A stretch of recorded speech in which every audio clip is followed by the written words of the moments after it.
Hello. Everybody should hear me now. All right. Looking good over there?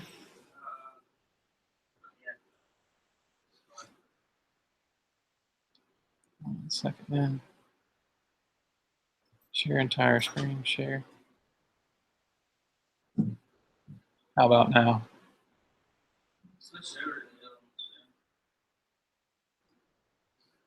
There it goes.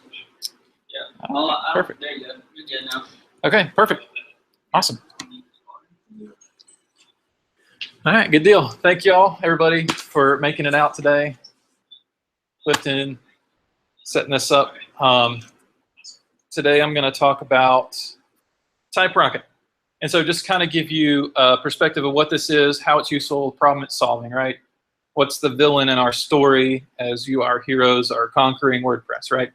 So the villain here is bloated admin dashboard, right? How many plugins do you have installed? And if you're using advanced custom fields and this plugin and that plugin, now you've got this huge admin where it's just like menu buttons everywhere. Then if you're using multiple plugins, you have this other villain of like nothing looks the same. This plugin has a UI design like this, and this one like another thing. And then if you're real lucky, they'll throw their brand on it, and your website becomes NASCAR, right? So there's the third villain is, hey, I'm Yoast SEO, like I'm putting my stuff everywhere. And then if it's for you, maybe that's okay. But if you're building a site for a client, you have this fourth villain of like, what did you build me? Like, what is this chaos?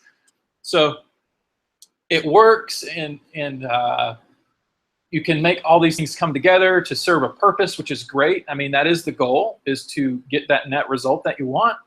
But man, wouldn't it be nice if we didn't have all these enemies and this confusion inside of what we're building? And so that's what TypeRocket does. It helps you to build a clutterless admin dashboard that's controlled by you, so you have way more control over the user experience. And it gives you the tools that you need so you can develop rapidly. So the whole point of plugins is I don't have to like write a ton of code to do these things that I have to do all the time. We don't want to rewrite huge blocks of code. You don't want to write 150 lines for a custom post type with one custom field. You want to just install a plugin so you can get it quickly. Or with TypeRocket, as you'll see, you can write 2 or 3 lines of code and you'll get custom fields, custom post types, and all kinds of really cool stuff. So that's the purpose of TypeRocket, is to help you actually develop like a developer, and then also create a clutter-free environment where you don't have to worry about all these plugins and all the mess that you can run into with those. And it's not to say that those are the wrong solution. It's just, hey, there's another way to do this. And TypeRocket can help defeat some of these enemies that we talked about. So that's what TypeRocket's for, and that's what I want to power you guys with. So how TypeRocket works. Now, if TypeRocket isn't a plugin, what is it? Well, TypeRocket is a framework, and a framework's different from a plugin in that it's for coders, right? Plugins are for anybody. You go to the dashboard, you click a button, you install it, you're good to go. But with a framework, if you're building out a custom theme or a plugin, you just pull down some code just like you would a plugin. You're just downloading files. A framework, you just download files, and then you connect them to your theme or to your plugin or to your master plan, which is like WordPress. So we'll walk through different ways to install it as well. So that's kind of how TypeRocket works. It's something that you install, that you have full control over, that you update when you want to. Clients and other people don't update your system without your permission.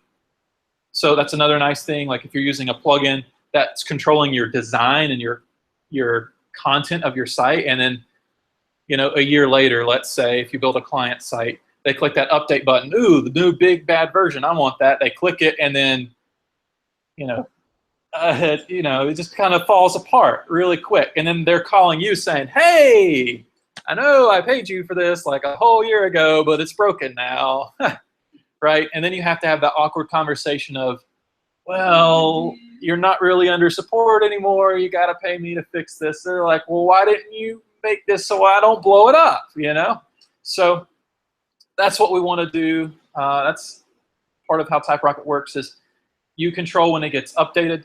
So that way your client doesn't say, hey, I clicked the button, it blew everything up, you need to come fix this because you should have built a more fault-tolerant system, right? And so kind of proof in the pudding, have old versions of TypeRocket running on sites that are years and years old. It still runs great. WordPress hasn't crashed it. And that's because of the other thing of how TypeRocket works. TypeRocket is simply an interface plugging directly into what WordPress already provides you. So TypeRocket isn't really hacking anything. There's nothing weird going on behind the scenes. When you're using TypeRocket, it's just giving you a cleaner coder interface to work with what WordPress already provides. So you're not kind of adding things in a way that if WordPress changes, everything blows up in your face. So with all that being said, that's kind of what TypeRocket is, and then and how it works. And then there's this what can TypeRocket do conversation to be had. And so what can TypeRocket do? Well, there's a lot of great features. It gives you a really good set of custom fields. So what that looks like is a page builder field, not a page builder plugin, but it's an actual field that you can use anywhere. A matrix field, if you've ever used Craft CMS, it has kind of basically just copied what they were doing. Not completely, but it's the same principle. You got gallery fields, you got pre-built like setups within TypeRocket. Those are concepts called TypeRocket plugins themselves, but they don't work like WordPress plugins in that you can create these TypeRocket plugins as modules, and let's say you create a theme options plugin within TypeRocket, and you have another site you want to build where you can just take that TypeRocket plugin you made, plop it in the other one, and now both sites have the same code running, which is pretty nice. So then TypeRocket comes with 3 of these out of the box. A page builder plugin, which just uses the page builder field. It's nothing special. It's just a custom field that's been set up for you. Theme options built in for you, just some stuff that you would probably do out of the box. You want to speed things up. And even an SEO plugin that gives you like an SEO boost for controlling the title tag in a way that you would think you would with like Yoast SEO, and adding some like Twitter features in there for SEO. So if somebody shares your post on Twitter, they get the Twitter cards, or Facebook or Pinterest or any of those. So out of the box, TypeRocket gives you enough to where if you didn't want to use a single plugin, you don't have to. You can use a completely plugin-free system. And so with all that said, I want to get into installing TypeRocket. But first, does anybody have any questions before I move in about what I've talked about? Y'all feel free to engage with me. We got a lot to cover, so I'll try to answer them briefly, but if it's a big question, then we got a lunch break later and I can pause and answer some of those. All right, so installing TypeRocket. I'm going to try to do this similar to how you would, so you can kind of, I'm going to experience this sort of how I expect you to, so that way it's very clear in where you start and how you move around. Does that sound good to everybody? Excellent. All right, so first thing you do is you show up on the site and you give me your email address so I can send you goodies later on.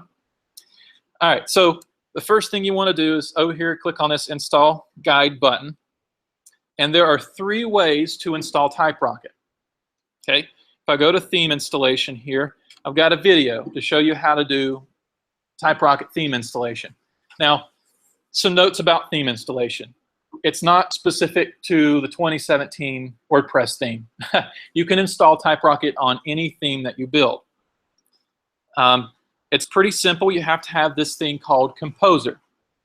So if I go up here to requirements, I'll see I need certain versions of PHP and WordPress and different things. But if I go here to Composer,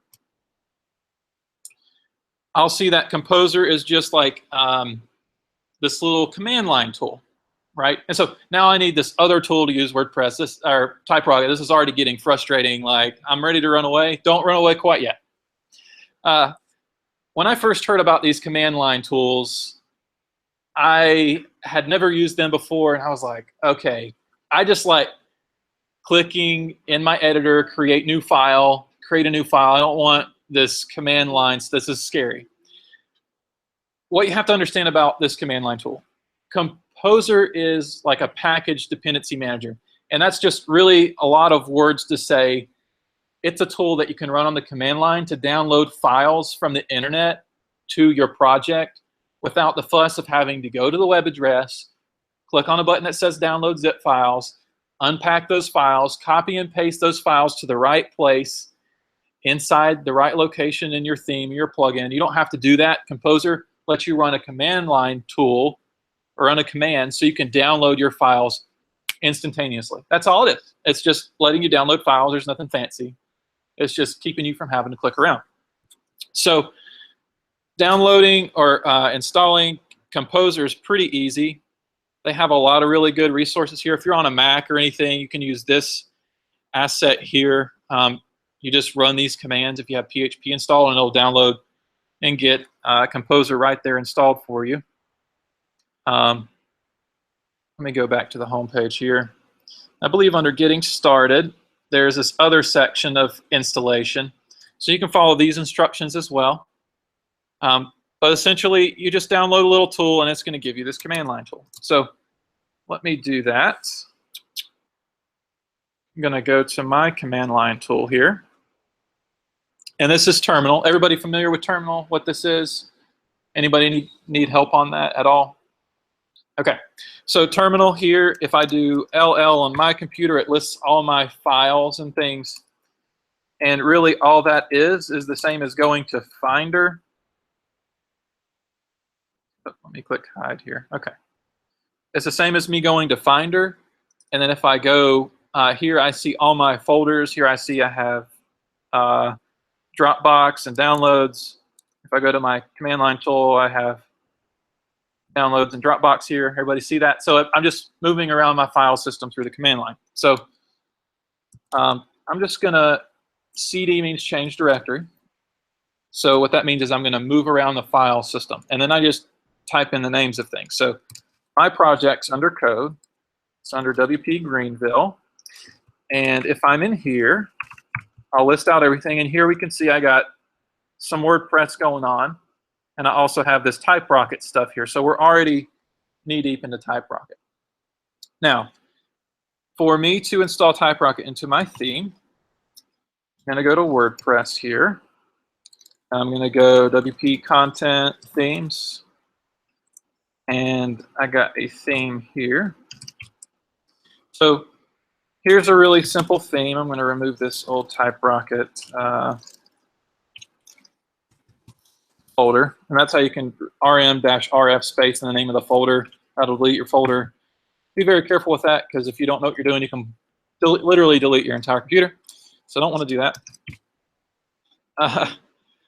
All right, so then I'm here. I'm in a location. I'm inside this WordPress content themes and then my custom theme here. And I can download TypeRocket into that theme. Pretty easy. Now I already have Composer installed, so I'm not going to walk you through that. I'm just going to copy this Composer command. And here, I'm going to use Composer. Can everybody see that okay? I'm going to use Composer here. I'm going to create a new project. It's going to prefer the distribution version, which simply means don't download unit tests. Don't download kind of this extra stuff that you don't need. Don't download the version control system, the Git repository for TypeRocket, all that good stuff. And I'm just going to plop TypeRocket right in here. So then it's the TypeRocket/TypeRocket, and that's the package name, TypeRocket/TypeRocket. And that's it. Let's see if that works. Does that work? Okay. Composer, create project, prefer disk, TypeRocket. If I hit enter here, instead of going to the browser, now Composer's doing all this legwork for me. It's taking some time to go to the internet and look for things. And it's gonna ask me if I want to let's see, no Composer. No. Okay. But it knows that I'm already using this inside Composer, so it's asking me if I want to download it somewhere else. But I'm just telling it, hey, download it to where I already had it. So it's going to take a second. So you already had it installed? I have the root version installed. I'm just kind of walking through the theme installation right now. So in real life, if I install it on the local computer, or install it on the website? Yep. So remember the concept here. Composer is simply downloading files. So if you download it to your local version, then when you save your theme, and everything and package it up, TypeRocket files will be inside your theme. So then you'll upload the files to your development server once you've downloaded it to your local one. Just like when you create a new file in your theme on your local development, you have to copy it to your deployment area, so you can do that as well. Does that make sense? So where in, back to Composer, where would that be installed through the Composer? Composer itself? Yeah. Composer lives on your, Download correct. That's a great question. So the question is, where do I install Composer? You don't install Composer on your development machine. On your live server. You install it on your development computer because it's a development tool. So you just download Composer to your laptop or your desktop or whatever it is you're programming with. Once you have Composer, you can run the tool from there. Again, Composer, think about what's happening. Composer is just a tool to help you download stuff for when you're developing. So you'd want that tool wherever you're developing at. Does that make sense? So whatever your localhost folder is. Yeah. Is that? Yeah, the pretty correct much. answer? Okay. Yep. So that's how you download TypeRocket. And if anybody has issues, like they're having trouble, like submit an issue on GitHub. I'm pretty responsive over there, depending on like how busy I am with work. Okay, so there's my theme, and I have TypeRocket downloaded. So that's almost as simple as it is, but I'm gonna open this up in Sublime here. So I've got my theme, and then in order to have a theme, I need a few files, right? So I need this, I need a style sheet file. You go over here, code, Greenville WP, WordPress, content, themes. Here's my theme. I'm gonna, oh, okay. So I wanna rename that file. I'm gonna name this to style. Is it style or styles? Does anybody remember? Style.css, right? And then all I have to do here is, you know, theme name, right? Everybody tracking? All right, so there I've got my style. I just need a new file here. I'm gonna call this functions.php, right? And then in here, this is where I can include TypeRocket. And if I actually go over to the documentation here, that's the next step. So inside my functions.php file, I require the TypeRocket init file. So I'm in here, I install that, I save that. I need to make sure I have PHP open tag here. Okay, save that. I've got my, so at a bare minimum, I've got TypeRocket downloaded. I've got my functions.php file. And I have this style file. And that's all you have to do to have TypeRocket inside your thing. That's it. You're done. You've downloaded TypeRocket with Composer. You've included it up here. You're ready to start using TypeRocket in your theme. Now, there's other ways to install TypeRocket. Make sure I'm still tracking on time. I don't want to throw anything off here. All right, so there's this root installation of TypeRocket. And this is pretty cool. This is for the advanced peeps who want to use like automated deployments from GitHub. Maybe you're using a service that like Laravel Envoyer or Forge from Laravel or Amazon Web Service, where it says anytime you push up code to your GitHub repository, it's going to automatically download that code and put it on your live website, right? So in those kind of situations where you have a website like that and you're not using a bunch of themes, you have one theme that's like maybe like an enterprise kind of website, you would want to use this kind of TypeRocket root installation. And I have a little screenshot here that we can kind of look at. Essentially, let me let it start over here. So what you do is you change into a directory. You've downloaded TypeRocket to that directory. You're not installing it in a theme, and then you run this TypeRocket command, and it's going to download all of TypeRocket for you. And I know that's a little bit confusing, but essentially, you just download TypeRocket here like you did before, but you're not putting it into a theme, okay?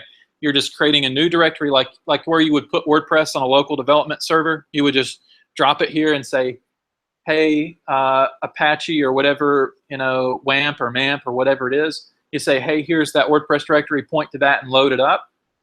Well, instead of doing that with WordPress, you can do that with TypeRocket, which is pretty cool. So you run your composer command on a file or a folder. It downloads TypeRocket. And then you just point MAMP or WAMP to that folder where TypeRocket is. And then that's once you've done that, then you run this little command. That's a TypeRocket command. It's the Galaxy CLI, command line interface for TypeRocket. And that downloads WordPress into TypeRocket and gives you this very MVC, model view controller kind of approach to development. There's a lot of benefits to doing this. So if you're not familiar with this way of doing, everybody kind of follow me so far? Okay. There's a lot of benefits to doing this. Number one, TypeRocket does some magic behind the scenes that's totally legal in WordPress. It downloads a must-use plugin, which allows it to execute some code when it needs to. And by doing that must-use plugin, it makes it to where all your theme files don't live in the public view. Now, what does that mean? It means that nobody can go to yourwebsite.com/wp-content/themes/your theme name/style.css and look at your CSS file there. They can't go to /index.php and download your index file by bypassing WordPress's routing, which is what WordPress uses to create friendly URLs.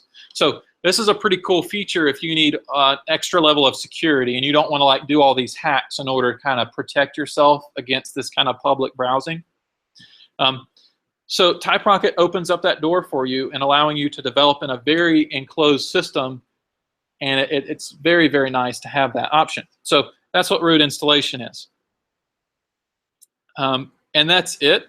That's all you have to do. It's literally, it's actually easier than installing it into a theme because there's no configuration.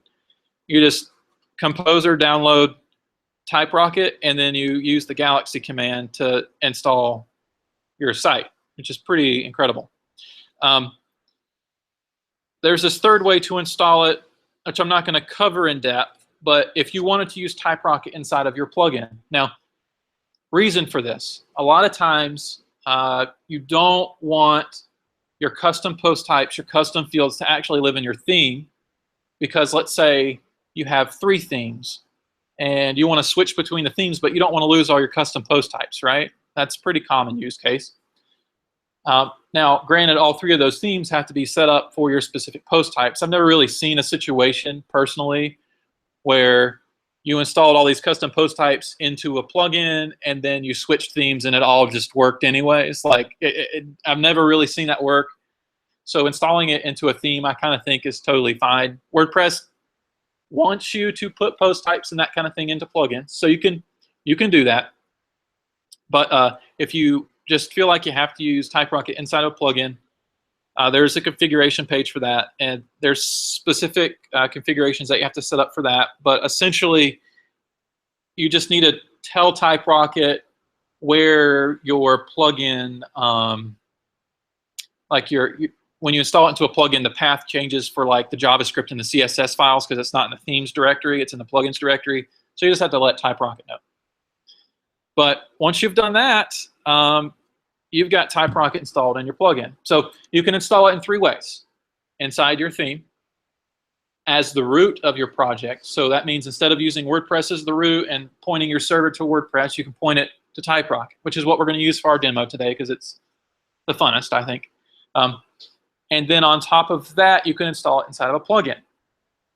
There's a 4th configuration. This is like a bonus just for you guys. You can install multiple plugins, right? So wouldn't it be nice if you could have your plugins run TypeRocket code but not actually install TypeRocket inside the plugin, install it inside the theme, and then use TypeRocket inside the plugins to do everything? So then, depending on the version of the theme that you're using, that it has TypeRocket installed, you'll actually be using the compatible version of TypeRocket with that theme, for example. That would be kind of neat. And you can do that as well. And if you have TypeRocket installed inside of your theme, and you just wanted this one little plugin, maybe you want to plug in WordPress-wise, so you can take that plugin. You have one theme that you want to use, but you've got like 3 plugins that you want to move around from site to site. So you want certain features on this theme or this installation, but not on that one, but you want to use the same theme. So like I want different features on different sites, but I want to use TypeRocket in a theme. You can create a plugin, and then inside of your plugin file, you just add this action, TypeRocket loaded, and then you can put all your TypeRocket code in there. As far as custom post types and such, the MVC stuff has to live in one place, but for custom post types and such, inside the plugin here, and then that lets you do that as well.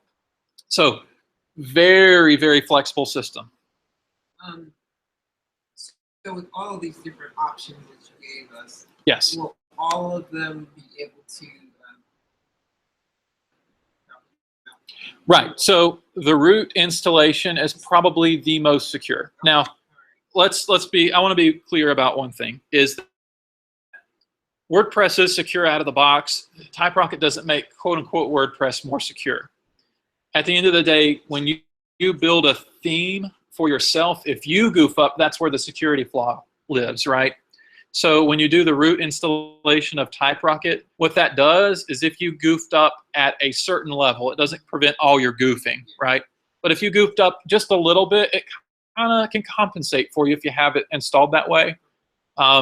So that's kind of a benefit to using TypeRocket in that way. But as you'll see, if we're using the MVC stuff later on, which we'll cover, inside of TypeRocket, that will take care of most of your goofing up, even at the, like, let's go look at this random file kind of thing. So install it however you like. I think the easiest is probably to install it in your theme. That's the default configuration, is for theme development. But if you wanted to do this, that's perfectly fine. So we've got TypeRocket installed, and we're on schedule. How about that? Even for starting a little late. Okay.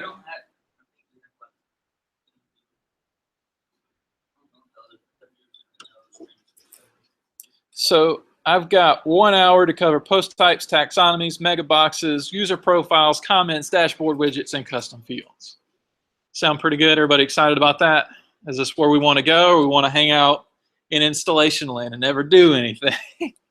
I don't think so. All right. So what does our setup look like? I'm going to open up this wonderful project here.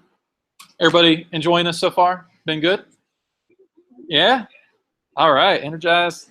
And we haven't had coffee, which is pretty impressive. All right. Okay. All right. Yes. So can everybody see this okay? Do we need to roll some tables over, pull in closer? Let me try this again. All right. Let me check something real quick. Editor. Let's. Yeah. I don't change my font size every day, so let's see. Inspector.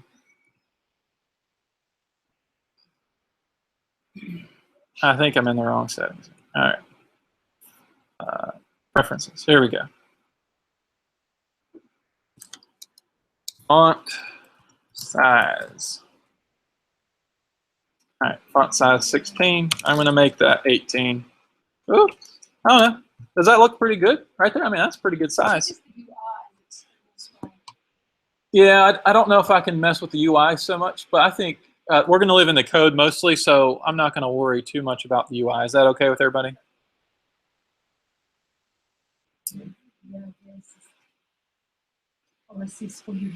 Right. So, okay. So, uh-oh, it's giving me some. It's giving me some funny looks. Okay. Does everybody need to kind of come in to see that? I'm guessing. Is that? Let's let's try a fancy tool. Let's see if I have a tool that can help us out here. I don't have a magnifying glass. All right, oh well. Okay, so this is a root installation of TypeRocket. And I don't mind if y'all have to get out of your chairs and come and look at this stuff or whatever. But essentially, what we care about is WordPress lives right here. Does everybody see that? WordPress, all that good stuff. So the key here is TypeRocket is the root. Normally, you might be programming inside this themes directory over here, right? That's a few levels deep. So the whole time you're building your site, yes?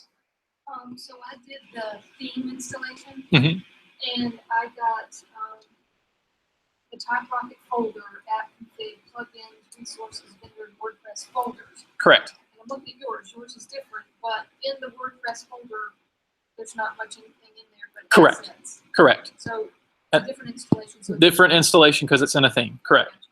So because I use the root installation, this is like the enterprise kind of installation. I can't get my so Right. Yeah. If you use see the you at lunchtime. right. Yeah. Yeah. So you know, if you run into issues with installation in more of the advanced ways, it's probably just a learning curve piece of like that next level of programming. So that's why we have. Learning exactly what you're putting in there. Okay. It's saying it's not finding Composer. It's not finding. Okay. You probably don't have the Composer installed on your computer. Right. I just ran the install of Composer. Okay. And it still doesn't work. So Yeah. at lunchtime we can Yeah. keep and help you with that. Yeah. Absolutely.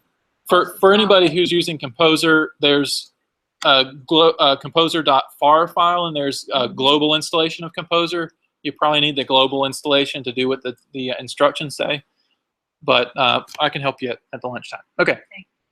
So I've got TypeRocket installed here. The things to note: WordPress lives externally to everything. Number two, TypeRocket hijacks your themes directory, and this is totally legal. This is not a hack on WordPress. This is what WordPress lets you do. I'm not, you know, you can update your WordPress installation. Nothing's going to break, basically. So over here, I have resources, where you're going to live most of the time for your theme development and such. So resources, themes, and templates is the name of the theme. And then here I have my theme installed. So as you can see, I'm pointing my my web address of greenville.wp to this WordPress directory, but all my theme files live outside of the public view. So I'm completely protected, at least from my own goofs, right? Okay. So then I've got that theme installed here. If I look, I've got an index page, and that's where kind of you'll see that home, about, portfolio, contact that we've been staring at here in this area. So I've got my theme set up here. So that's my theme, and I'm using this theme inside of TypeRocket. Let me go log in here.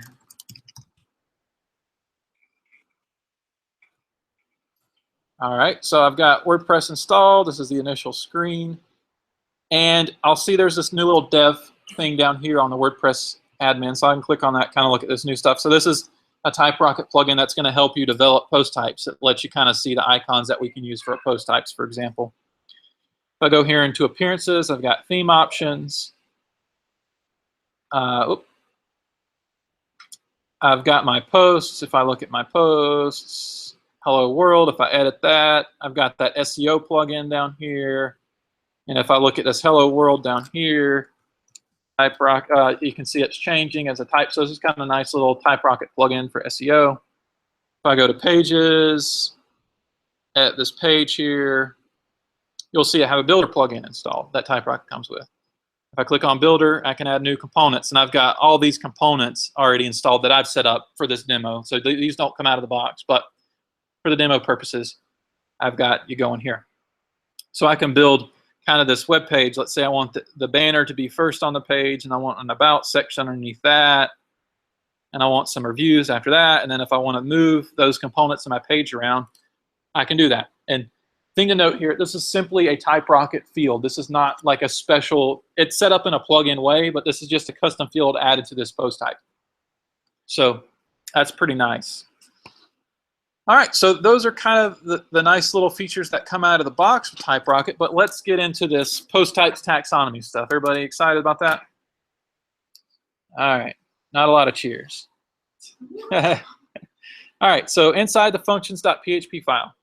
Now your theme's gonna look a little bit different. I've got some stuff set up here already, but what we care about is inside this theme, since I'm using the root installation, I don't have to include TypeRocket at this level. It's technically installed at a different level, but this is good. So a post type, we ready? Let's make a post type. So how do we make a post type in WordPress? Well, you gotta add an action, and then on init, you gotta do this, and then I can, what is it? Register.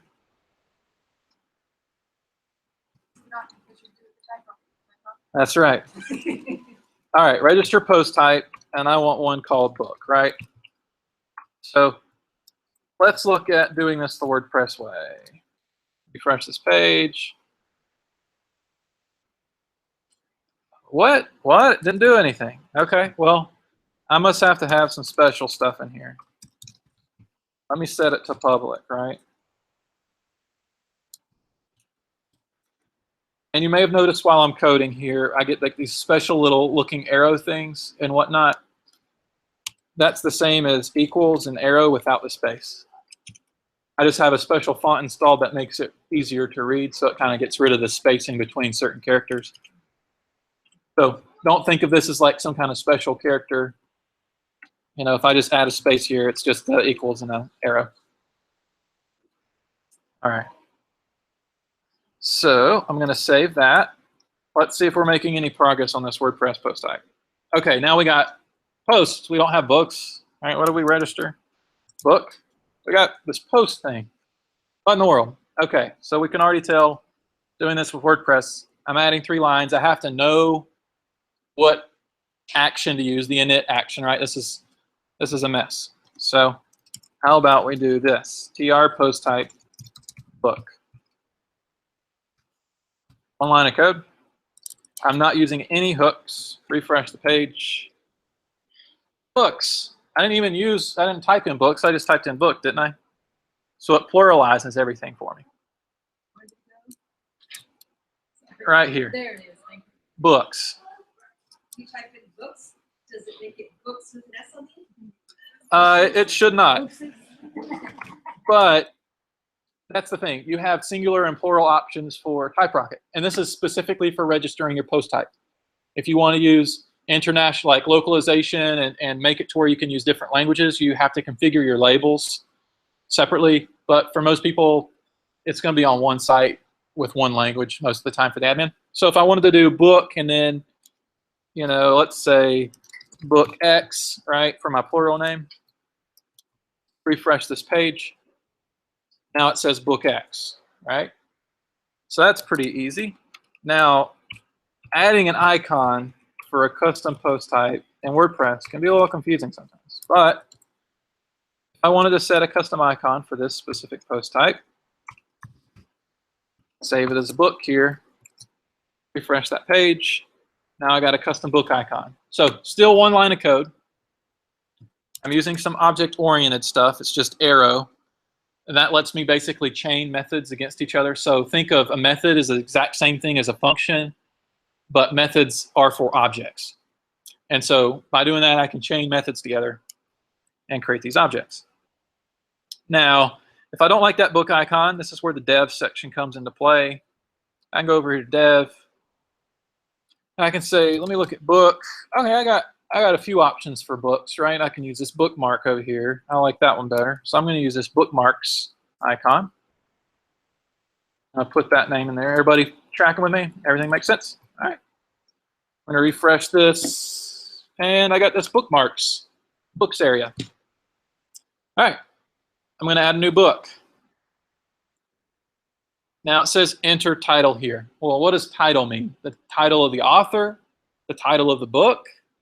The title of the page? What is this title for? And you can see how this gets pretty confusing for a customer pretty fast. If you just added a book post type, they're like, well, what do I have to do? Now you've got to go build up some instructions or do training with them to say, this right here is for the book title. This isn't the title of the page. This is for the book title, okay?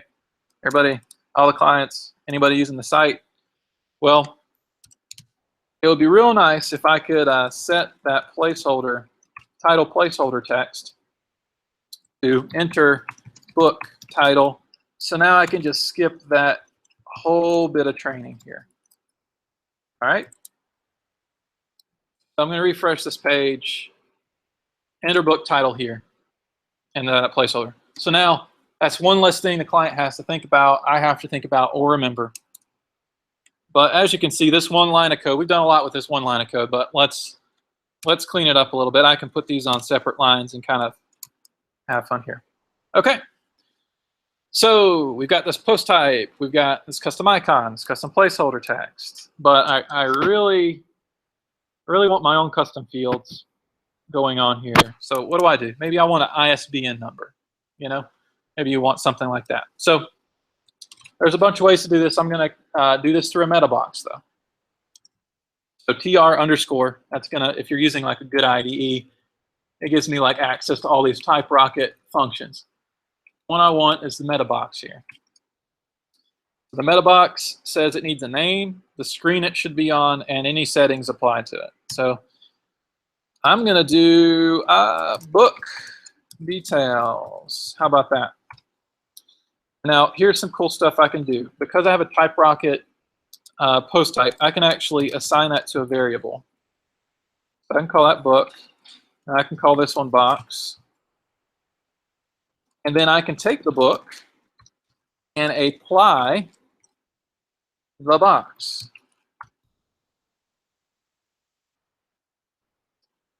So now I don't have to know what's that secret name that WordPress decided my post type was that I have to tell my meta box it needs to be in order to do all this stuff. And then what are the hooks involved? I can just say, take that book and apply that box to it, okay?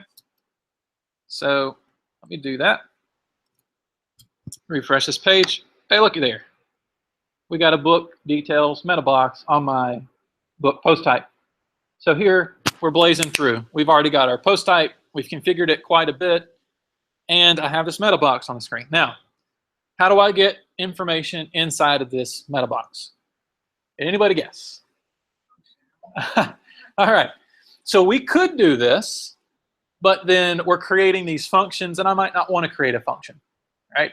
So what if, and you can go about adding content in here by creating that function, but what if I wanted to do this object-oriented style, right? So I can actually do that by setting a callback on that meta box. So by doing arrow set callback, that's going to allow me to echo anything onto this page I want. Hi there. Okay, so I got my callback for the meta box, refresh that, and now the meta box says hi there. So it's pretty cool. I can put anything I want inside that meta box. I'm not restricted to custom fields, right? So if you're using certain plugins, all they let you do is put custom fields inside the meta box, and that's it. They're like, you're cut off at that point. You can't put like, you know, a picture of a cat in there if you wanted to, right? Or extended content, or if you wanted to organize things differently inside that meta box. If you're using plugins, they kind of stop at letting you add custom fields into them. They don't really let you add a bunch of extra features, which means you have total control over that meta box.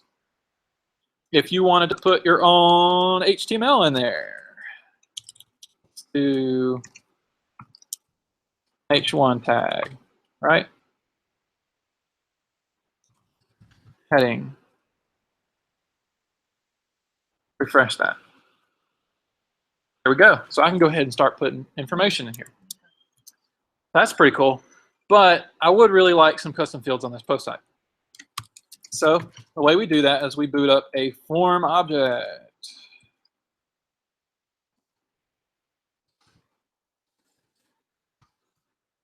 And then once I have that form object, I can start to use the custom fields that are on that form. So I could say, I really want a color picker. Sorry. Color. And I just want to call this the color. So this field is going to be called color, okay? So just like that, I have a form, and all this does is this form object attaches itself to the post type form, okay? And then I can start to use custom fields on that form. So a color field is what I'm looking for here. Can everybody see that okay? Looking good? All right, refresh this page. And note that I echoed out that color field to the page, okay? Now I have this really neat color picker. So I've got a color field. I can publish this. Well, let me, my book, just so we have a title in there. Scroll down some here, and we'll see that my color is saved. And I got this little bug thing going on right here. So I'm not sure what that is yet, but we'll get to that. Doing good on time? Okay, perfect. Okay, so what is happening right here? Right, I bet you're wondering, what is TypeRocket doing to make all that happen? Well, TypeRocket forms are pretty cool. TypeRocket forms automatically detect context. And what that means is when I create a TypeRocket form, it knows if it's on a taxonomy page, it knows if it's on the front end, it knows if it's on a regular WordPress page, it knows if it's in a post type, it knows if it's on a user profile, and it knows if it's on the front end of your website. So what that means is typically whenever you create a form, you would want to declare certain things. You might want to say, this form is specifically for, let's see here. This form specifically for, this form specifically for updating a post, right, or posts.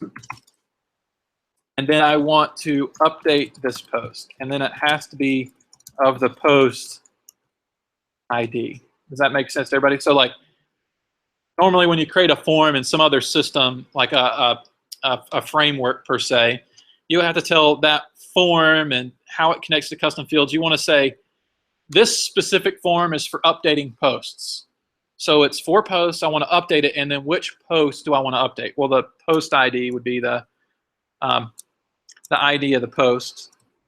So like here I have post ID equals 9. So I have to tell the form all this crazy stuff. But nicely so, TypeRocket automatically does all that for you based on the context that you're in, which is great. But you could, if you wanted to, override the automated stuff and then put in your own stuff and then control the form even more. You'll see this on the front end when we get there later on today. Yes? How do you know what color to choose? I mean, I've seen color, but right. It came in with red. So why did it come in with red? Right, so if I go add a new book here, the default color is going to be this black here. That's actually a good question. So on custom fields, we have a lot of settings. So if I can say set defaults, I think. Set default. Whoa. All right, set default. And then I could tell it, what's red? FFOOOO. Right, so it was black by default, but let's say I want it to load with red first. Uh-oh, I did something wrong.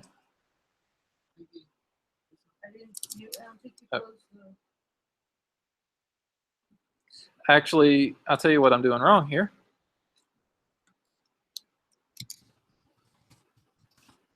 Not running on the latest version of TypeRocket. So if you want to update TypeRocket, this is a great segue here. You run composer update, and then it's going to download the latest version of TypeRocket for you. I'm just going to wait for that to happen here, because this was a demo from a few weeks ago. All right, so we can see I went from TypeRocket version 0.23 to 2.9. All right, let me refresh this page. Better work. All right, now my default is red. Okay. You can even set a color palette for the color field if you wanted to, so you don't have any kind of options here. If I go over to TypeRocket documentation, let me see if this works. Color. I'm going to search field types, yeah. So I can click on color here, and then I've got this color field here, and then it also tells me I can set the palette. So if I wanted options inside my color field, I'm going to try not to rabbit trail too much, but this is kind of nice to see custom fields. So I got, let's just do, how about that red color again? All right, so the default's red, and I got a color palette of 2 items. Refresh this page. I click color here. Now I got a color palette of 2 items. Okay. All right, so that's just the color field, but there's a lot of other fields we can jump on.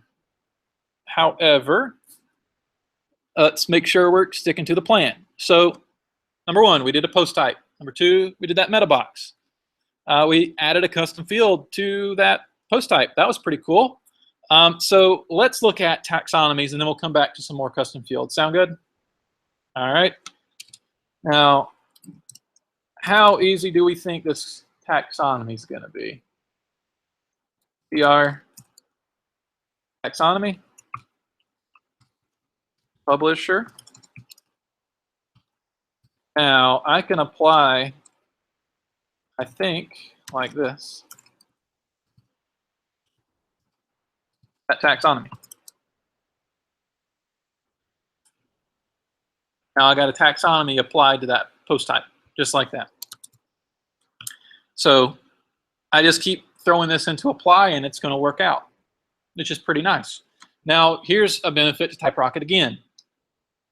Typically, in a WordPress setup, the order that you register post types and taxonomies in is very important. If you, let's say you register a post type and tell it about a taxonomy too soon within your init file, and it's not in the right order, that taxonomy is not going to get applied. So you have to know the order of things. But TypeRocket's different.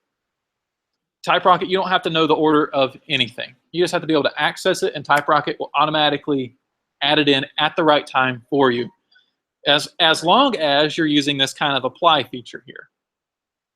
So I've got my book, I got my taxonomy added to that. Got my meta box, so that was pretty easy. Let's say I wanted that post type to be hierarchical. I just set hierarchical here for that taxonomy. And now it's going to be the checkbox space. So I can add a publisher, let's say RoboJuice. Pretty good company. Not a publisher, but it's a good company. All right, so I've got that going on. But what if I wanted those custom fields inside this taxonomy, right? That's got to be really complicated, right? Because these are different than post types. Post type is a single item in a database cell. Does everybody know that? Is everybody familiar with the database? Let's go into Homestead here. Greenville WP. I can't really zoom in so much here, but here I have post types, right? And in my post types, I got all these different posts. Here's my book over here. Everybody see that okay? Well, that's great. Now, where are all those custom fields stored? The post type are stored in the post meta, right? Here I've got my color field right here saved in the post metadata. So I'm using TypeRocket in the same way you would use anything else, and it's storing it WordPress way. So if you want to move stuff around, super easy, nothing breaks. Field, which serializes an array on that same post ID number 9, right? Everybody see that ID number 9?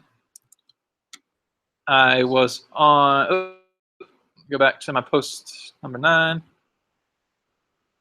Post number 9. And all that SEO data here, post title, custom title. All right. So here I see post meta, and here title, there's no text here inside that array. If I update this page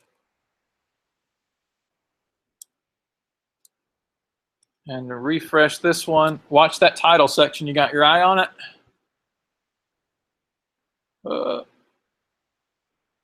Custom title in that array. So we haven't covered this yet, but you may notice that that color field saved as an individual meta field, but all of the fields for the SEO were stored in an array inside of one meta field. What that means is if you had 50 custom fields, you don't want 50 entries in your database. It's going to slow things down. But if I knew how to save data into an array, that would be pretty cool. But that's a side note there. I'm giving you all these little bonuses along the way. Do y'all mind that? Do y'all mind me doing that? Okay. Okay, so I've got that post. The custom fields get applied here, but taxonomies are different, right?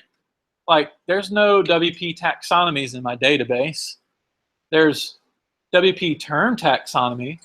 So I got publisher here, but then it's like these terms, and that looks like it's associated with this term relationship stuff.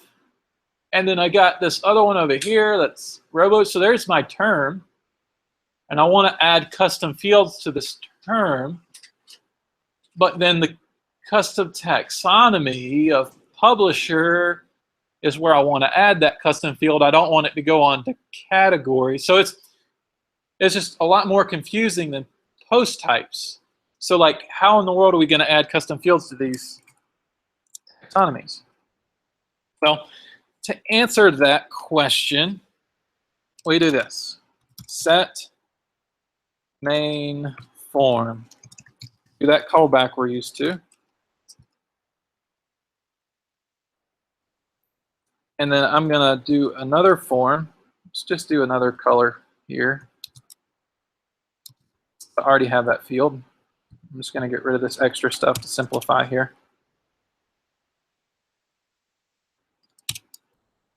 I'm going to save that. So now this set main form is going to allow me to add this custom field to the main form for the taxonomy. If I go to publishers, I added that RoboJuice one. So here I've got RoboJuice, and I'll see when I'm adding a new publisher, I have this custom field. But you have to remember that taxonomies aren't quite as simple as post type. So if you went to do this yourself, you're going to run into some headaches. Okay. But if I go to this RoboJuice one and edit it, I've got my color field for whenever I'm adding one, and I've got my color field for whenever I'm editing one. But there's one extra step we have to do because of the complexity of taxonomies in order to get this data to save properly. We have to tell the term which taxonomy it's associated with. And the way we do that is by creating what's called a controller. And controller in a model. And controllers and models are simply how, whenever a HTTP request comes to your website, WordPress automatically, let's say somebody wants to go to /blog, right? WordPress takes /blog and it sends it to one file. So it redirects all these requests to one file, and that one file is in charge of routing that request wherever it should go. Does that make sense? So it's like the traffic stop guy who's like telling her, okay, you go this way, you go that way, keep coming. That's what the router guy is doing. So that router guy says, hey, send these requests through WordPress, and then it comes to TypeRocket. So you're heading down that traffic lane, you're driving, and the TypeRocket guy says, hold on, you're /blog. Well, let me ask you, /blog's related to posts. It's not related to taxonomies.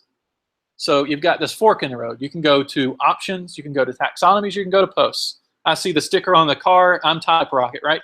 I see the sticker on the car that says, hey, I'm a post type. So I'm TypeRocket, and I say, go over here, go down this controlled route, this controlled situation down this highway for posts. Does that make sense? So I'm directing things around. So TypeRocket has a lot of these different paths, these different controllers. So I've got a controller for categories, for comments, for options, which are for theme options, that kind of thing, page options. I got one for pages, so not just blog posts, but pages too. So pages, posts, I got that publisher controller, which I created earlier, which I'm going to show you that in a second. There's a command line tool to create this. So I got this publisher controller that I just created, tags controller, and users controller. So taxonomy of category and tags already exist in WordPress, so they come out of the box. But I just created this publisher over here in the code. So I need to create a new file. I need to create a new publisher controller that's going to create a new pathway for that taxonomy.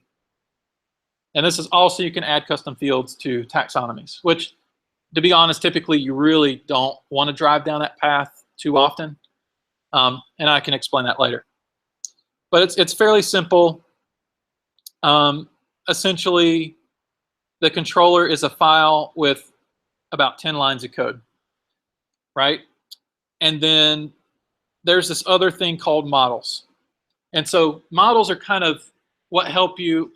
I'm taking this analogy out of context, but for the sake of simplicity and helping us understand, I'm going to use this analogy. Let's say you're driving down the road, you make it to your controller, you're on that route, and on that route there's a station. And you stop into that station, and that station's called the model, right? And that model's going to update your stuff. It's going to refuel you with gas if you're empty, right? It's going to change things about your environment. And so that's what models are going to do. You're going to pull off that controller road where you're supposed to go, and then it comes to that model. It says, hey, I need some stuff to happen. And it says, well, let me see your list. So you bring out the list. You say, hey, I have these custom fields. I have a color custom field, a custom field called color. Check that out. And he's like, oh, you have red. Let me paint your car red real quick. So he paints the car in 2 seconds. Boom. You know, it's painted red, and you're well on your way. So that model is changing the state of your database. Does that make sense? You pull into the model station. He says, let me fix some stuff up for you. So we need a new model. We need a route for our publisher because we created a taxonomy. And we need a route for our publisher as well. Okay? We need a model for our publisher. We need a route and a model so they can do their jobs and help us be the most successful as we possibly can be with our publisher. Alrighty, so the model looks like this. It's just very simple kind of setup. Let me go delete this old theme we created, kind of clean up some of these errors that you're seeing. These squiggly lines are called squawks. It's squiggling at you, squackling, squiggling. So you need a model for every controller. Is that what you're saying? Yeah. Number of models. So that's a great question, and that's where we're fixing to head right now. So you remember we created that book post type. So you would think, we got one for pages and posts. What about my book post type? We just created one for publisher. Well, I need one for my book post type. That makes perfect. That's a logical question. And the answer to that is, if you want to take the biggest advantage of TypeRocket, create a controller and a model for every custom post type and taxonomy that you create. However, they're not required. Okay? So if you're not going to do like super advanced stuff, then we don't need to worry about these controllers and models. It's only when we're like, hey, this is like for the big show. You know, like I'm really going to flex here with my skills. I want to set up controllers and models. And so let me walk you through this post type here in a second. But we're all on the same page. We understand models, controllers are important, because I don't want to miss out on what we've planned here. So before we jump into that much deeper, because we'll come back to that when we get in from our after lunch and we start building our own page builder and stuff like that. Okay, so we've got our post type here, right here. I've got this custom field in the admin. Actually, you know what? I just lied to you guys. Let me do this.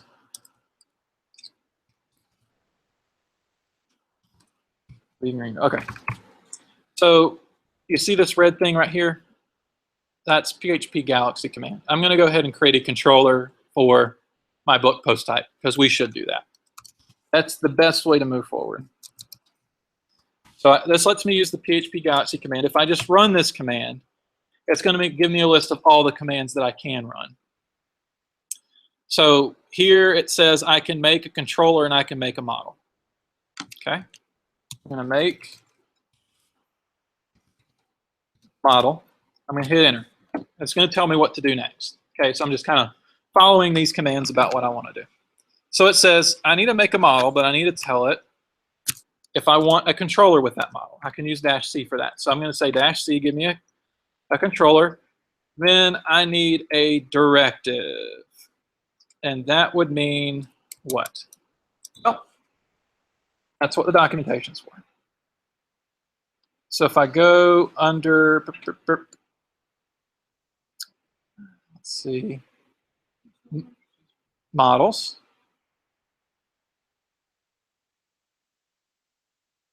It tells me everything I need to know here. So I have this kind of set up here. It's telling me make a model base doc. Well, that's going to create this, but I want a post type model. So I go to post model. So I need a post model, and I'm going to name it whatever I name a post type. Does that make sense? So in my terminal, I want a post type controller and model, and my post type was called book. Does that make sense to everybody?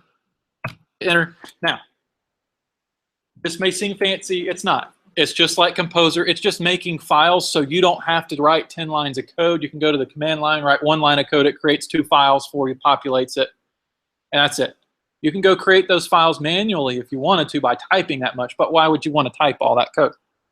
So it says my book and book controller were made.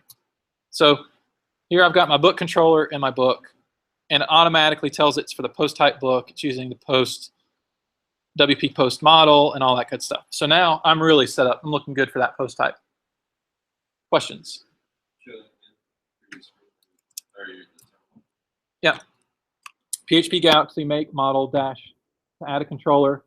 You have options. I'm pretty sure it's post, tax, and base. And I actually think there's one called thin. Thin would be like super. So let's just do these. Thin.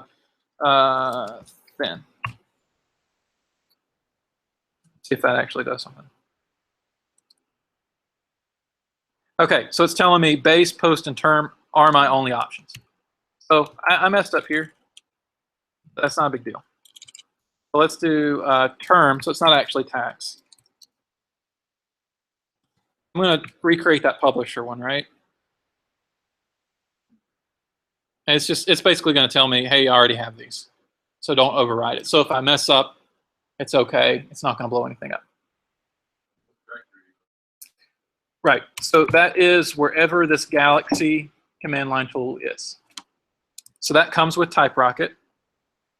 If I look here, it's inside the app folder. So if you're developing inside of a theme, you would change your directory to the TypeRocket folder inside your theme, and that command would be there, and then you can do PHP Galaxy from there. There's a lot of other cool tools that things that the Galaxy command can do.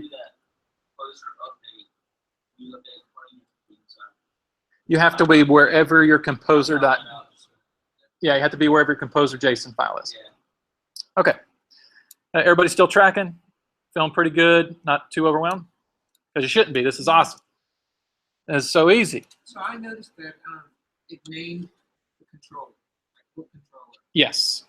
But it didn't say anything about the model. So I guess it doesn't matter. It just created it within under the controller, and that's that. Yeah, it creates it for you. The rule is it has to be the same name as the post type that you registered up here. So if you created a book one, then it has to be named book. So you have to create the post type before you create the models and the controllers?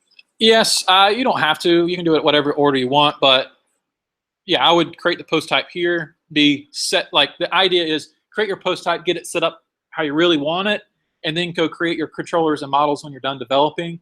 And it helps lock things down and tighten them up just a little bit more. It's like, you know, tucking your shirt in is what these controllers and models are kind of like. So they should be done after creating the post type? Yeah, because essentially, let's say I wanted to name this notes instead of books, right? I want to change the name of my post type. Now I've got this controller that I got to go rename, right? So I want to do the easy stuff first and the heavy lifting after, kind of mentality.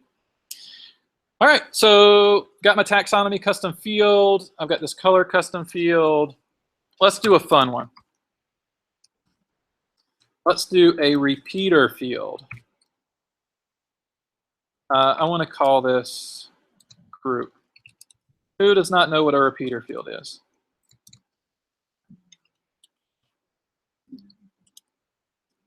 All right, a repeater field is simply a group of fields together. So think of it this way. I want to create a list of people. Each person has a first name and a last name. What if I don't know the number of people that are going to be applied to my book? Maybe it's the authors, the list of authors. I want the first name and the last name of the author. Some books might have 5 authors. Some books might have 1. Some books might have 2. So I don't want to go in here and create first name, last name, author 1, 2, 3, 4, 5 like this, right? Like I'd have a bunch of first name, last name fields all over the place, and then I have to create like 8 of them. So, right, I'd be coding it saying, just fill out the ones that are there, and then your admin, your user experience is awful because it's like I got all these custom fields that aren't filled out because I have like this special scenario all the time. That's where repeaters are good. And you just set repeater fields like this. You create a repeater, you're going to echo it out to the page. I'm going to say form, text field, first name, last name,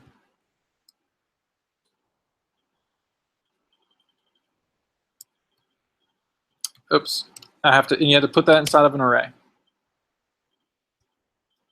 Okay. So I'm going to pass the repeater an array of fields, and that is it. That's how easy it is to create a repeater in TypeRocket. So if I go back to my books, edit the book, I've got my repeater called group, and I can just start adding as many authors as I want.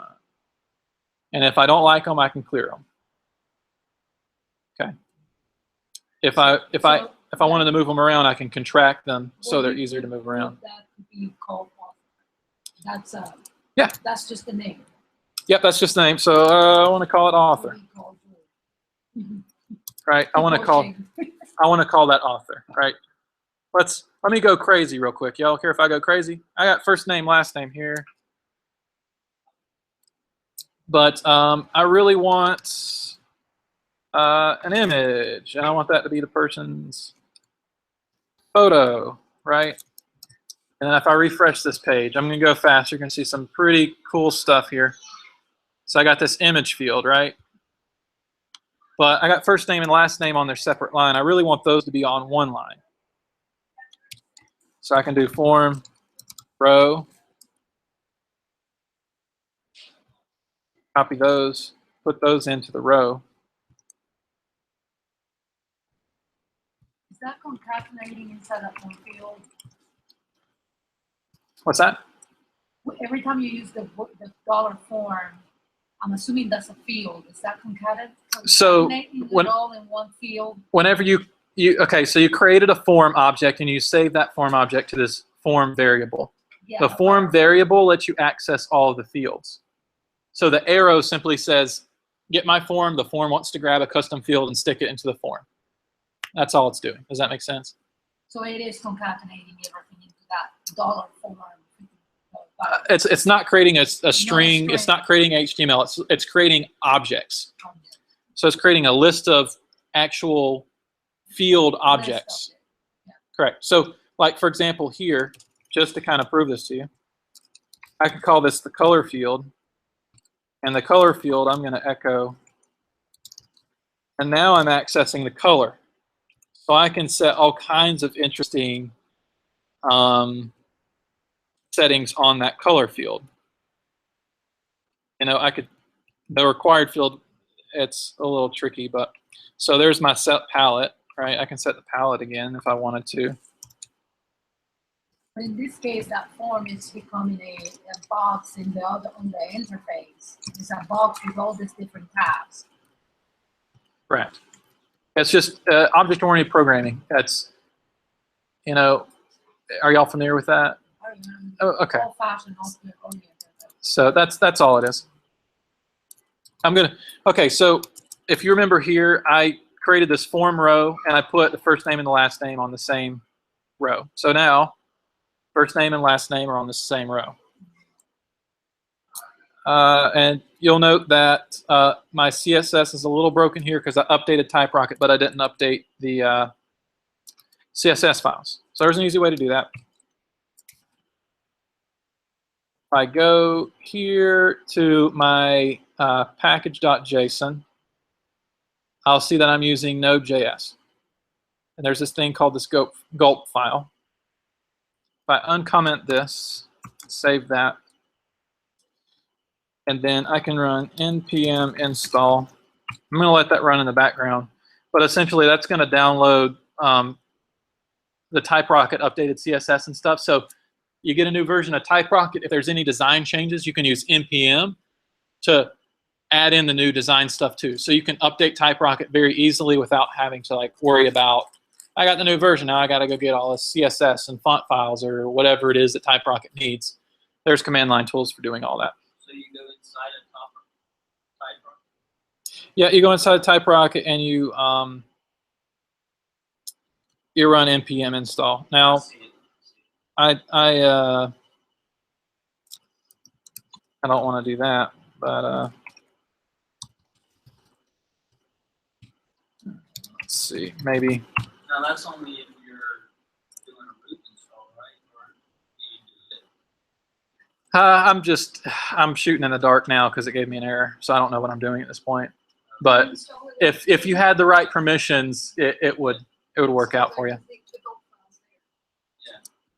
Right, so hopefully that'll work. All right, so back to this post type stuff. I got my repeater field, that's pretty cool.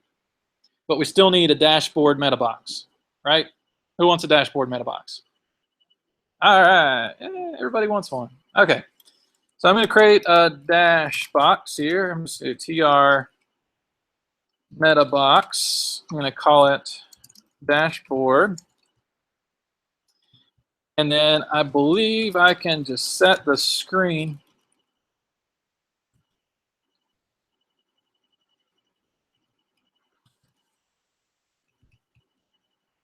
Nope. Add screen. Okay, I'm going to add it to a screen, and that's the dashboard. Okay.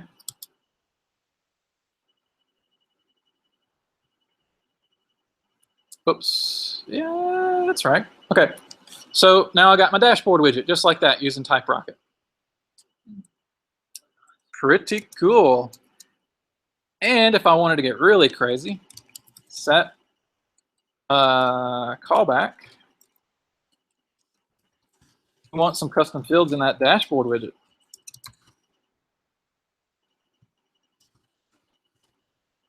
PR form. Let's call this one dash example.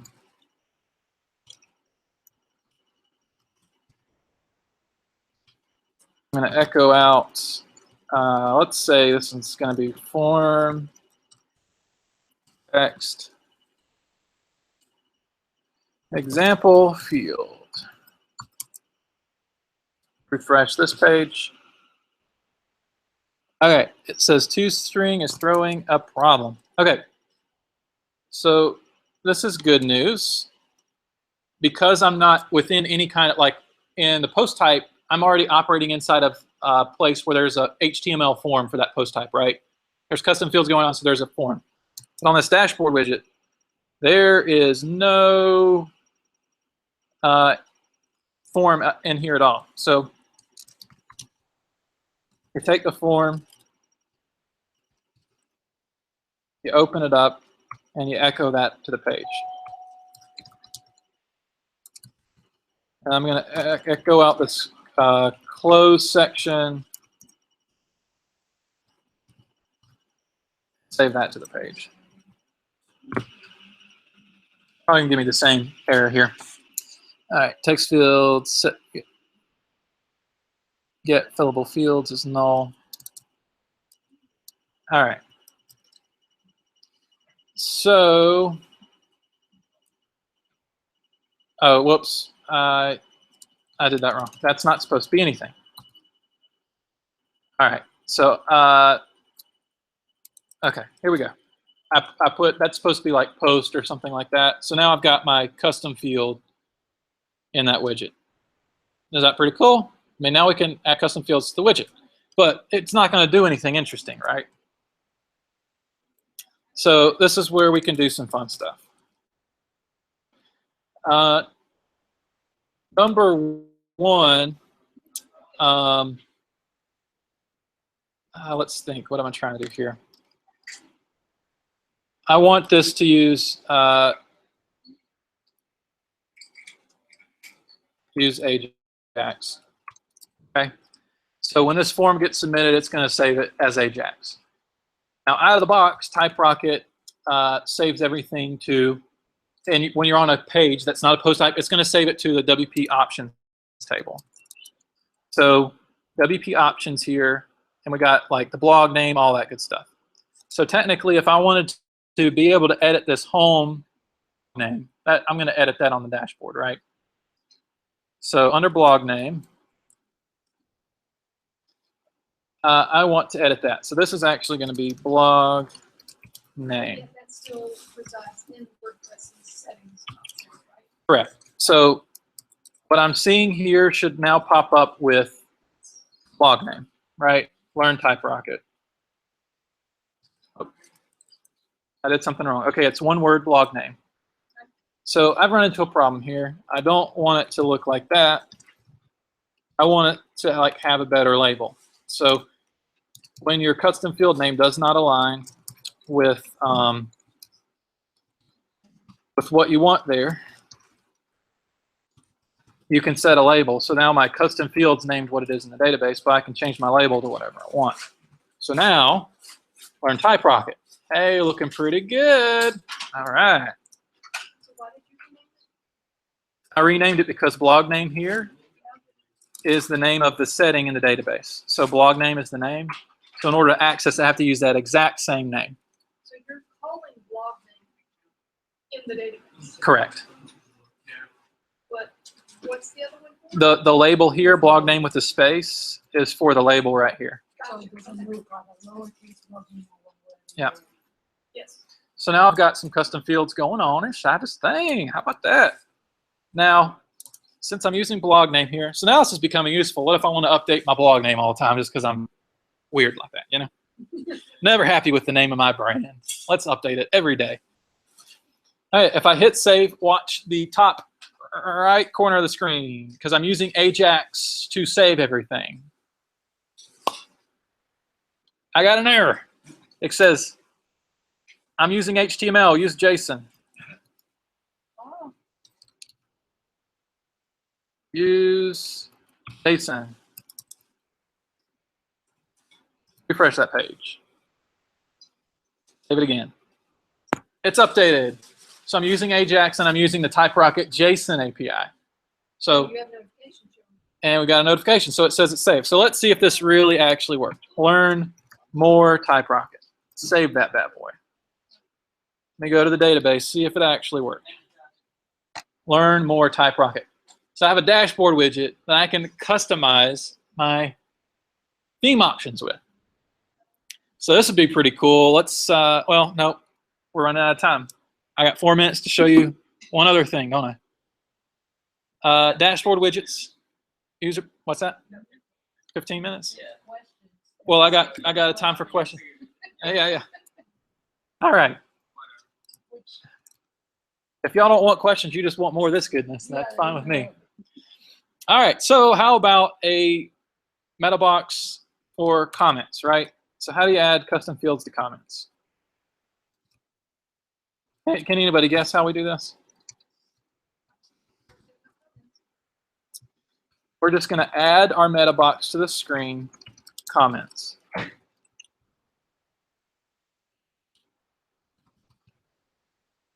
And then we're going to set a callback. Y'all getting used to this already? Feeling pretty easy? Now, notice the number of lines of code we've used so far for all of these features. There's no extra admins. There's 0 plugins, except for that one that I talked about because I'm using the root installation. There's 0 plugins to do all this good stuff. Okay, so I've got this custom form on the meta box for comments, so I don't need all those other settings. I I don't need a blog name here. I don't need to open and close the form because my comments section will already have a form on the page. This text field, I'm just going to call it fave color, right? And I want people to actually be able to pick a color for their blog comment. Why not? So if I go to posts, or actually comments, right? I want to edit this guy. Whoa. I goofed up somewhere. Maybe it's comment. There it is, comments. Now I got custom fields for my comments. Pretty cool, right?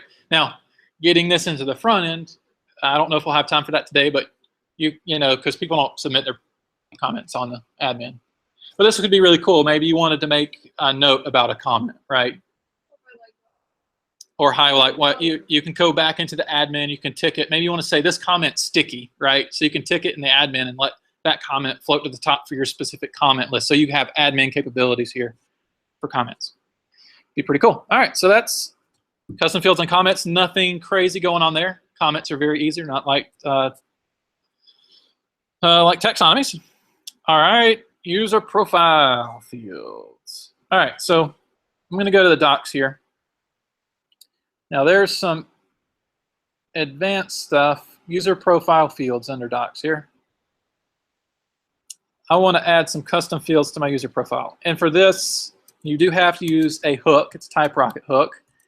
And that's because WordPress doesn't really provide you with a single hook for both edit and create screens for custom profiles, which is when you create a user. When you create a user, you pick like username, password. You want some custom fields on that page too. TypeRocket user profile hook lets you hook into that page. And here I want job title and photo gallery added to my user profile field. Pretty easy. You bet. All right. Let's go into users and add a new user. Whoa. Your profile page. Let's see. Okay, job title. Add new. Well, maybe that's not what I thought it did. Oh, wait a minute. Your profile. I don't know what I'm talking about. Just here's the info for this page. I'm not sure why I thought I added it to the add page, but apparently I'm off my cuckoo or rocker there. All right. It puts it in the user's profile. It puts it in their profile section. Yep. Oh, that's the difference. Okay. So TypeRocket adds it to your profile page and to the edit users screen. So you can go to your profile or you can go to edit users, which is a different page. And that's what it does. So it adds it in here. So you've got your profile and users. Does that make sense to everybody? Like whenever you're looking at you, it's not the same as editing a user, and TypeRocket takes care of both scenarios. It's not the create screen. That's why it didn't show up there. All right, so that's user profiles, custom fields. Well, we got a lot of features and almost no code. That's pretty incredible. Anybody feeling excited about what they're going to build easily? Just a little bit, just a smidge. Okay. So who's ready to get a little fancy with some custom fields since we've covered everything up to this point that we want to? Who wants to get fancy? Fancy? Anybody? Now, we had talked about saving data to an array to our WP post meta. Remember, instead of a single line for the color, what if we want 50 custom fields and we don't want 50 custom meta entries all the way down, right? We don't want anything to do with that. Well, there's an easy way to do that in TypeRocket, and that's called setting a group on your form. So if you set a group for your form, let's say I want to say, let's not do it on the taxonomy because we want to use a post type. Post type's going to be a little bit easier to kind of look at here. So I'm going to set my group, and this is book details. I'm just going to call this group book details. Now when it gets saved in the meta, it's going to get saved in the book details, and all these custom fields are going to get saved into that group instead of individually. All right. so let's see. We don't have any questions on the live stream, do we? No. Okay. All right, good deal. So where do we put, they said, where do we put it? Where do we put it in? Which section? The group section? Oh, we put it in the group section? Right, so it's setting a group basically lets you group fields together in the database. So it's not like a repeater where you're grouping fields together literally in an interface.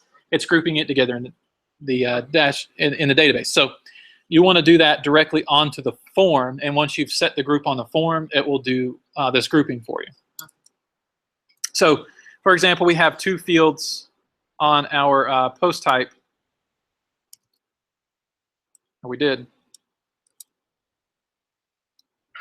Echo the color, echo the repeater, book details, comments. Did I change something here? Book details box. Yeah, I did. I probably overrode the box variable somewhere, maybe. Fave color. Oh, I created this meta box. Let me delete this one. I added to the screen comment. Might be a little bug there that I'm not aware of.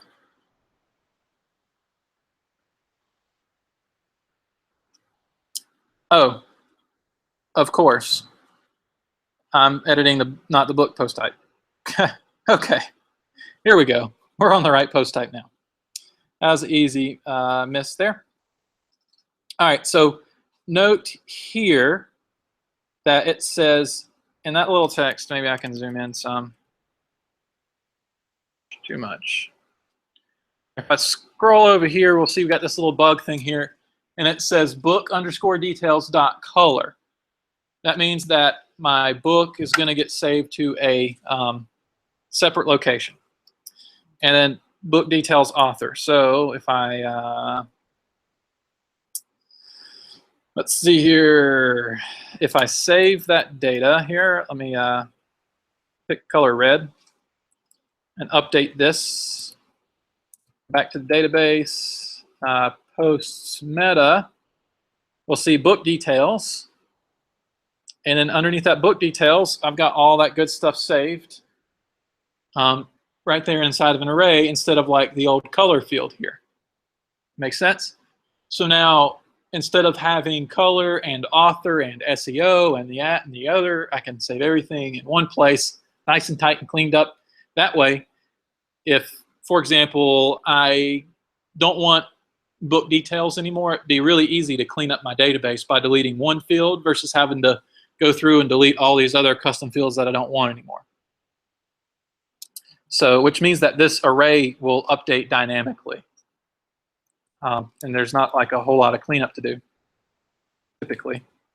And there's always ways to get yourself. I've done it plenty of times.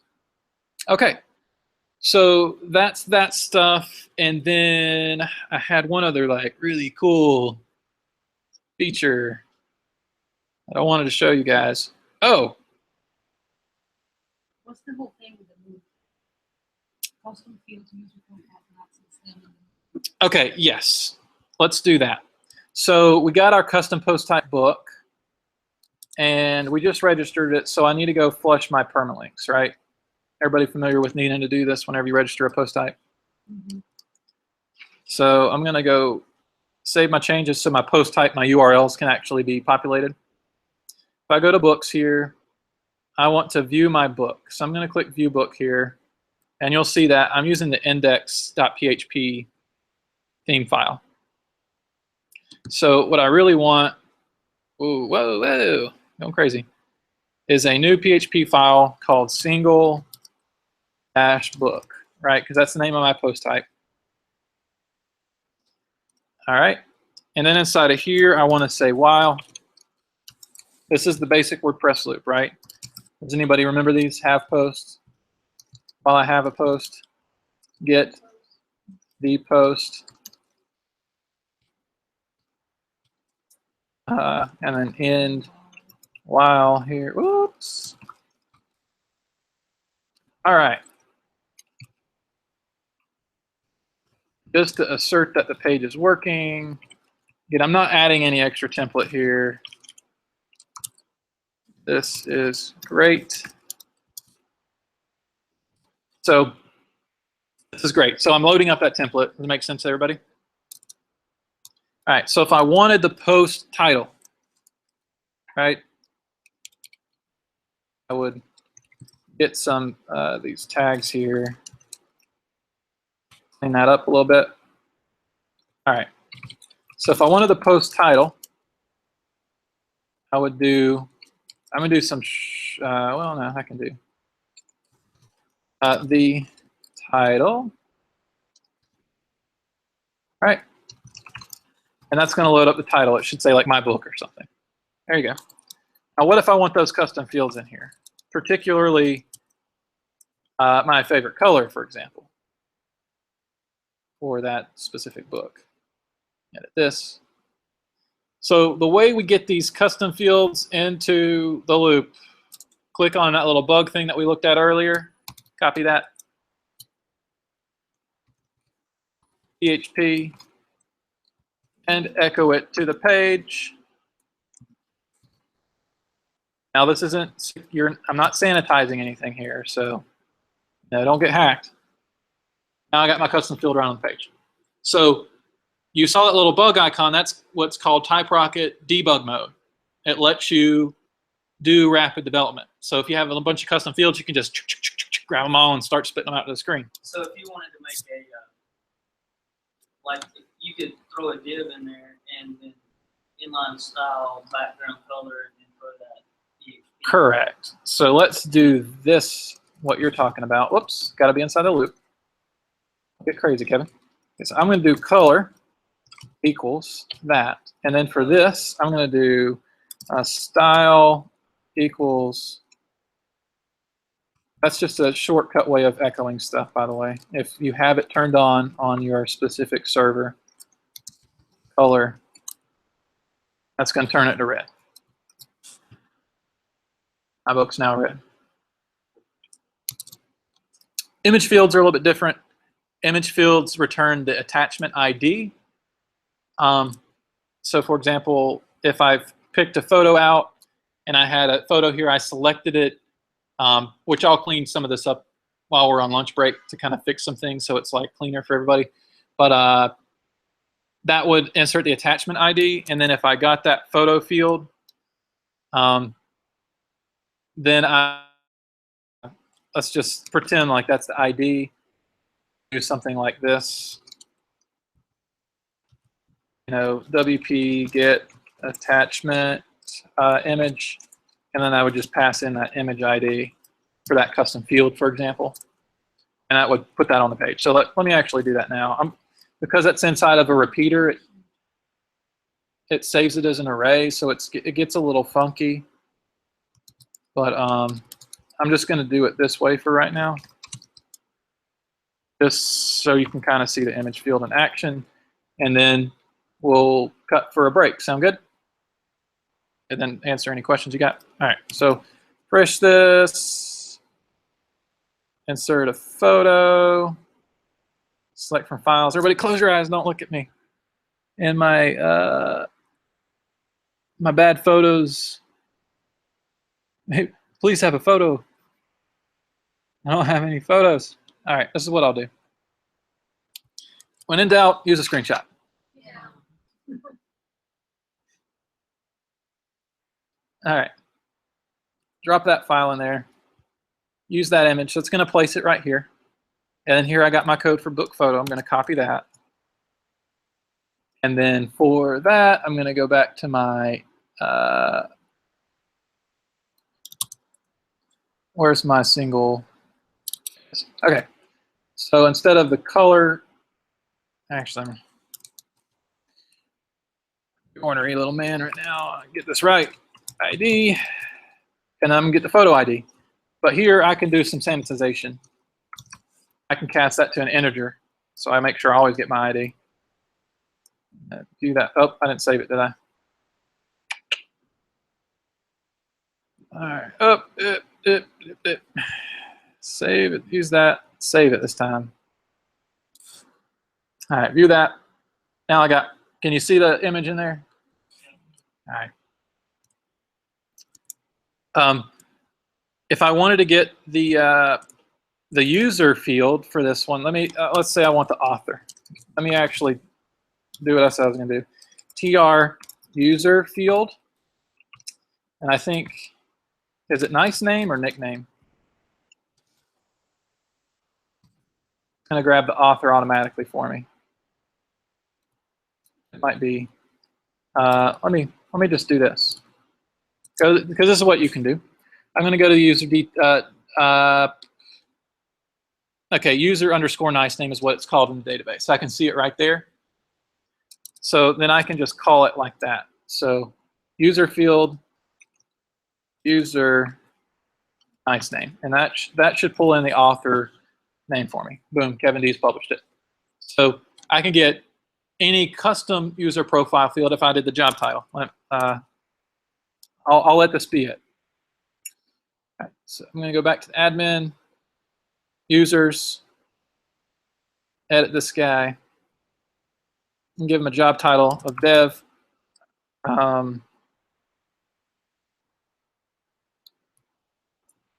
Update that profile.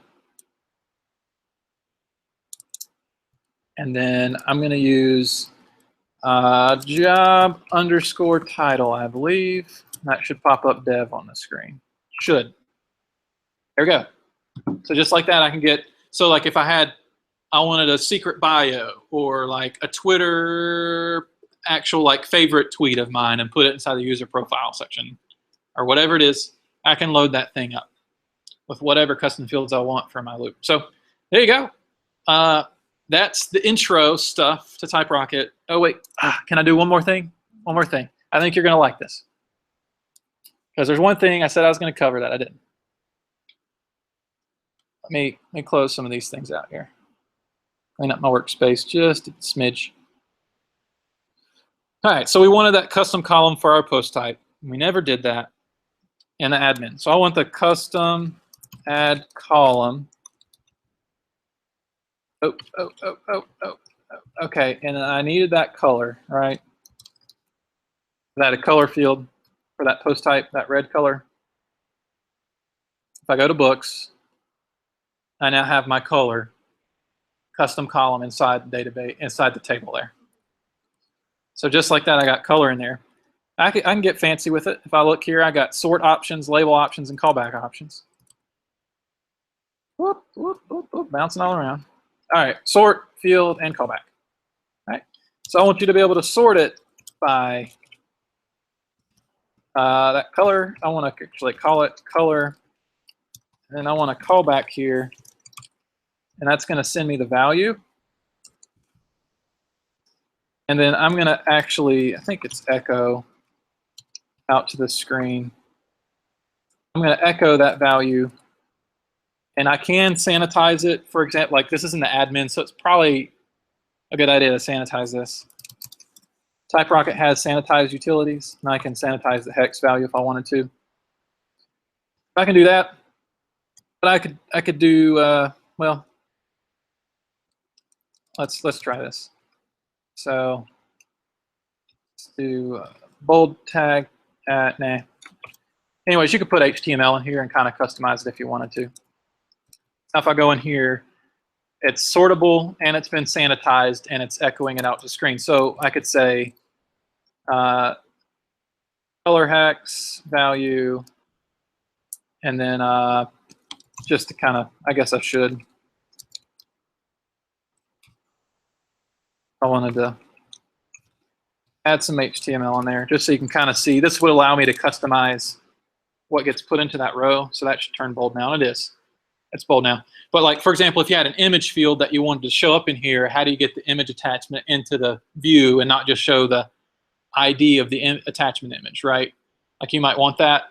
That's why you would want that callback, so you can update that thing. So really cool. And you can do all kinds of cool stuff inside these custom fields if you wanted to, but inside the rows. But yeah, that's a pretty good gamut of what you can do with the TypeRocket stuff. So If you don't have any questions, I believe it's lunchtime.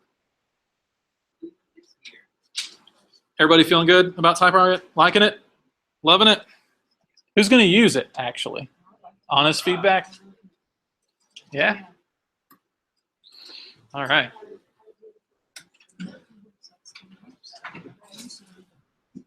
So we're right on time. I'm not too far behind considering we started late. So what are we gonna do afterwards? What are we gonna be doing afterwards? Yes, so here's the agenda right here if you want to look at it.